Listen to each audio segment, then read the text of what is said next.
ನಮಸ್ತೆ ವೀಕ್ಷಕರೇ, ಇಂದಿನ ಲೋಗ್ಗೆ ನಿಮಗೆಲ್ಲ ಸ್ವಾಗತ ಸುಸ್ವಾಗತ. ಇವತ್ತಿನ ಲೋಗನ್ನು ಪ್ರಾರಂಭ ಮಾಡೋದಕ್ಕಿಂತ ಮೊದಲು ನಿಮಗೆ ನನ್ನ ಲೋಗ್ ಇಷ್ಟ ಆಗಿದರೆ ಲೈಕ್ ಮಾಡಿ ಹಾಗೂ ಶೇರ್ ಮಾಡಿ ಮತ್ತು ನನ್ನ ಚಾನಲನ್ನು ಸಬ್ಸ್ಕ್ರೈಬ್ ಮಾಡ್ಕೊಳ್ಳೋದನ್ನು ಮರಿಬೇಡಿ. ಇಂದಿನ ಲೋಗನ್ನು ಪ್ರಾರಂಭಿಸೋಣ. ಸ್ನೇಹಿತರೆ, ಹಿಂದಿನ ವಿಡಿಯೋದಲ್ಲಿ ನಾನು ವಿಷನ್ ಬೋರ್ಡ್ ಬಗ್ಗೆ ಮಾತಾಡಿದ್ದೆ. ಈಗ ನಮ್ಮ ಗುರುಗಳು ಹೇಳಿಕೊಟ್ಟಂತೆ ನಾನು ಹೊಸ ವಿಷನ್ ಬೋರ್ಡ್ ಮಾಡ್ತಾ ಇದ್ದೆ. ಆಗ ನಮ್ಮ ಮನೆಯ ಮರಿಗಳು ಮಕ್ಕಳು ಎಲ್ಲ ವಿಷನ್ ಬೋರ್ಡ್ ಮೇಲೆ ಬಂದು ಕೂತ್ಕೊಂಡು ನನಗೂ ಕೂಡ ಮಾಡೋಕ್ಕೆ ಅವು ಬಂದಾಗ ತುಂಬ ಖುಷಿ ಆಯಿತು. ಅವು ಕೂಡ ನನಗೆ ವಿಷನ್ ಬೋರ್ಡ್ ಮಾಡಲಿಕ್ಕೆ ಸಹಾಯ ಮಾಡಿದ್ವು. ನಮ್ಮ ಮನೆಯಲ್ಲಿ ಒಂದು 8 ರಿಂದ 10 ಬೆಕ್ಕನ ಮರಿ ಇದ್ದಾವೆ. ನನ್ನ ಮಗ ಯೋಗ ಧ್ಯಾನ ಮಾಡ್ತಿರೋ ವಿಷನ್ ಬೋರ್ಡ್ ಮತ್ತು ನಾವು ಫ್ಯಾಮಿಲಿ ಸಮೇತ ತಿರುಪತಿ ಹೋಗ್ತಿರುವಂಥ ವಿಷನ್ ಬೋರ್ಡ್, ನಮ್ಮೂರಿಗೆ ವಾಟರ್ ಟ್ಯಾಂಕ್, ನನ್ನ ಕನಸಿನ ಮನೆ ಮತ್ತು ಕಾರು, ನನ್ನ ಹಳ್ಳಿಯನ್ನು ಮಾದರಿ ಹಳ್ಳಿಯನ್ನಾಗಿ ಮಾಡುವ ವಿಷನ್, ಸಮುದಾಯದ ಶಿಕ್ಷಣಕ್ಕಾಗಿ ಹಾಗೂ ಸ್ಕಿಲ್ ಅಭಿವೃದ್ಧಿಗಾಗಿ ಸಹಾಯ ಮಾಡುವುದು. ಇದು ನನ್ನ ಕಳೆದ ವರ್ಷದ ವಿಷನ್ ಬೋರ್ಡ್. ವಿಷನ್ ಬೋರ್ಡ್ನಂತೆ ಮಂತ್ರಾಲಯ ಹಾಗೂ ಶಿರಡಿಗೂ ಕೂಡ ಹೋಗಿ ಬಂದ್ವಿ.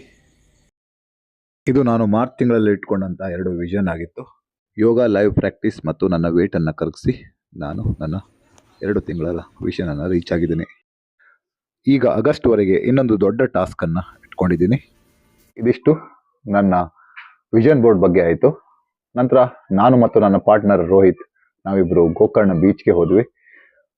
ಬೀಚ್ ತುಂಬ ಸುಂದರವಾಗಿತ್ತು. ಇದು ಗೋಕರ್ಣ ಮೇನ್ ಬೀಚ್. ಈ ಮೇನ್ ಬೀಚ್ನಲ್ಲಿ ಶ್ರೀರಾಮ ಮಂದಿರ ಮತ್ತು ಮಹಾಬಲೇಶ್ವರ ಟೆಂಪಲ್ ಮಧ್ಯದಲ್ಲಿ ಗುಡ್ಡದ ಮೇಲೆ ಸೋಮೇಶ್ವರ ಟೆಂಪಲ್ ಇದೆ. ಅಲ್ಲಿ ಯೋಗ ಮಾಡಿದ್ವಿ ಮತ್ತು ಯೋಗ ವೀಡಿಯೋಸ್ಗಳನ್ನೆಲ್ಲ ಶೂಟ್ ಮಾಡಿದ್ವಿ. ವಾತಾವರಣ ಸೀನ್ ಮತ್ತು ತುಂಬ ಸೂಪರ್ ಆಗಿತ್ತು. ಪಕ್ಕದಲ್ಲಿ ಸಮುದ್ರ, ಈ ದೇವಸ್ಥಾನ ಎತ್ತರವಾದ ಸ್ಥಳದಲ್ಲಿತ್ತು. ಈ ಸೋಮೇಶ್ವರ ಟೆಂಪಲ್ ಒಂದು ಧ್ಯಾನ ಮತ್ತು ಯೋಗ ಮಾಡಲಿಕ್ಕೆ ಪ್ರಶಸ್ತವಾದಂಥ ಜಾಗ. ಲೊಕೇಶನ್ ತುಂಬ ಸೂಪರ್ ಆಗಿತ್ತು. ತುಂಬ ಖುಷಿಯಾಗಿ ಯೋಗ ಮಾಡಿಕೊಂಡು ಬಂದ್ವಿ. ಸೂಪರಾದ ಹಲಸಿನ ಹಣ್ಣಿತ್ತು. ನಮ್ಮ ತಂದೆಯವರು ಮಾರ್ಕೆಟಿಂದ ಖರೀದಿ ಮಾಡಿ ತಂದಿದ್ರು.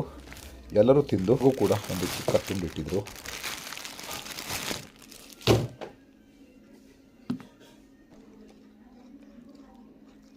ಸ್ವಲ್ಪ ಗಮ್ಮಿತ್ತು.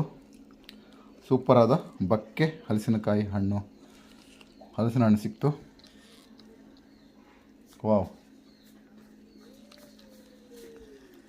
ನಮ್ಮ ತಂದೆಯವರು ತೊಗೊಬಂದಿದ್ದು ಕಟ್ ಮಾಡಿಟ್ಟಿದ್ರು. ಬಂದ ತಕ್ಷಣ ತಿಂದ್ಬಿಟ್ಟೆ.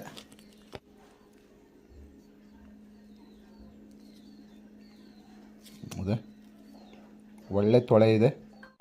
ನಂತರ ಸಂಜೆ ನಮ್ಮೂರಿನ ಗುಡ್ಡಣ್ಣಪ್ಪ ಟೆಂಪಲ್ ಆವರಣದಲ್ಲಿ ನಾನು ಸಂಜೆ ಯೋಗ ಪ್ರಾಕ್ಟೀಸ್ ಮಾಡಿದೆ. ಈ ಯೋಗ ಪ್ರಾಕ್ಟೀಸ್ ಮಾಡೋದ್ರಿಂದ ನಮ್ಮಲ್ಲಿ ಇಮ್ಯುನಿಟಿ ಪವರ್ ಜಾಸ್ತಿ ಆಗ್ತದೆ ಹಾಗೂ ಸೆಲ್ಸ್ ಎಲ್ಲ ಆ್ಯಕ್ಟಿವೇಟ್ ಆಗ್ತವೆ. ಹಾಗಾಗಿ ಸಂಜೆ ನಾವು ಇನ್ನೂ ಹೆಚ್ಚಿನ ನಮ್ಮ ಕೆಲಸವನ್ನು ಎಫಿಷಿಯನ್ಸಿಯಿಂದ ಮಾಡ್ಬೋದು. ಆನಂತರ ನಾನು ನಮ್ಮೂರಿನ ಪಕ್ಕದಲ್ಲಿರುವಂಥ ಮಾದನಗಿರಿಯಲ್ಲಿರುವಂಥ ಅನಿತಾ ಹೇರ್ ಡ್ರೆಸ್ಸಸ್ಗೆ ಹೋಗಿ ಹೇರ್ ಕಟ್ಟಿಂಗ್ ಮಾಡಲಿಕ್ಕೆ ಹೋದೆ. ನನಗೆ ಶೇವಿಂಗ್ ಕೂಡ ಮಾಡಬೇಕಿತ್ತು. ನನ್ನ ಗಡ್ಡ ತುಂಬ ಕಿರಿಕಿರಿ ಮಾಡ್ತಾಯಿತ್ತು. ಹಾಗಾಗಿ ನಾನು ಬೆವರು ಬಂದಾಗ ನನಗೆ ಗಡ್ಡ ತುಂಬ ಕಿರಿಕಿರಿ ಆಗ್ತಿತ್ತು. ಹಾಗಾಗಿ ನಾನು ನೀಟಾಗಿ ಶೇವ್ ಮಾಡಬೇಕು ಅಂದ್ಕೊಂಡೆ. ಇವರು ನವೀನ್ ಅಂತ ನಮ್ಮೂರ ಸುತ್ತಮುತ್ತ ಇರುವಂಥ ಸಲೂನ್ಗಳಲ್ಲಿ ಇವರು ತುಂಬ ಚೆನ್ನಾಗಿ ಕಟಿಂಗ್ ಮಾಡ್ತಾರೆ ಮತ್ತು ಫೇಶಿಯಲ್ ಕೂಡ ಮಾಡ್ತಾರೆ. ಹಾಗಾಗಿ ನಾನು ಕೂಡ ಯಾವಾಗಲೂ ಇವ್ರ ಹತ್ರನೇ ಹೋಗಿ ಕಟಿಂಗ್ ಶೇವಿಂಗ್ ಎಲ್ಲ ಮಾಡಿಸ್ಕೊತೀನಿ. ಇಂದು ಕೂಡ ನಾನು ಮುಖಕ್ಕೆ ಫೇಶಿಯಲ್ ಕೂಡ ಮಾಡಿಸ್ಕೊಂಡೆ. ಜನ ರಶ್ ಇರಲಿಲ್ಲ, ಹಾಗಾಗಿ ನಾನು ಫೇಶಿಯಲ್ ಮಾಡಿಸ್ಕೊಂಡು ಬಂದೆ. ತುಂಬ ಚೆನ್ನಾಗಾಯಿತು, ತುಂಬ ಖುಷಿಯಾಯಿತು.